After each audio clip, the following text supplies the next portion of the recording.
हरे कृष्णा। आप सभी भक्तों को मेरा कोटि कोटि प्रणाम। युधिष्ठिर महाराज ने भगवान श्री कृष्ण से पूछा, हे वासुदेव, वैशाख मास के कृष्ण पक्ष में किस नाम की एकादशी होती है? आप उसका महात्म्य हमें बताइए भगवान। भगवान श्री कृष्ण बोले, राजन, वैशाख मास के कृष्ण पक्ष में वरुथनी नाम की एकादशी होती है। यह एकादशी लोक और परलोक में सौभाग्य देने वाली होती है। वरुथनी के व्रत से सदा सुख की प्राप्ति और पाप की हानि होती है। वरुथनी के व्रत से ही मानदथा, दुंदुमार आदि अन्य अनेक राजा स्वर्ग लोक को प्राप्त हुए हैं। जो फल 10,000 वर्षों तक तपस्या करने के बाद मनुष्य को प्राप्त होता है, वही फल इस वरुथनी एकादशी का व्रत रखने मात्र से प्राप्त हो जाता है। हे राजन, घोड़े के दान से हाथी का दान श्रेष्ठ है।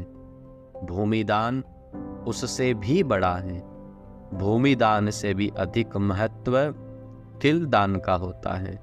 तिल दान से भी स्वर्ण का दान और स्वर्ण दान से भी बढ़कर अन्न दान है, क्योंकि देवता, पितृ, मनुष्य को अन्न से ही संतुष्टि मिलती है। विद्वान पुरुषों ने कन्यादान को भी इस दान के समान बताया है। कन्यादान के तुल्य ही गाय का दान है। ये साक्षात भगवान का कथन है। इन सब दानों से भी बड़ा विद्या दान है। मनुष्य वरुथनी एकादशी का व्रत करके विद्या दान का भी फल प्राप्त कर लेता है।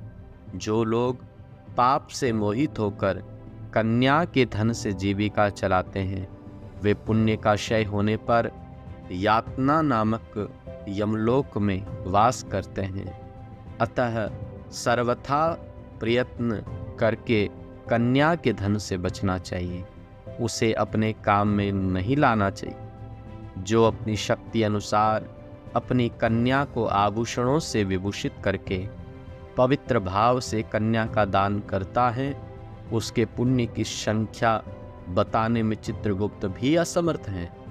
वरुथनी एकादशी करके भी मनुष्य उसी के समान फल प्राप्त कर लेता है।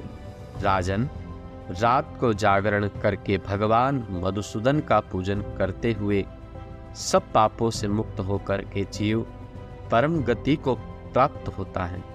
अतः पाप से भयभीत रहने वाले मनुष्य को पूर्ण यत्न करके इस एकादशी का व्रत जरूर रखना चाहिए।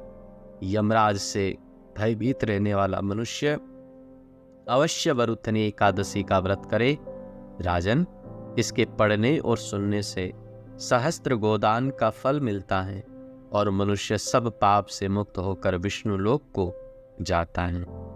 अतः हम सभी वैष्णव भक्तों को वरुथनी एकादशी का व्रत जरूर रखना चाहिए और यत्न पूर्वक इसका पालन करना चाहिए।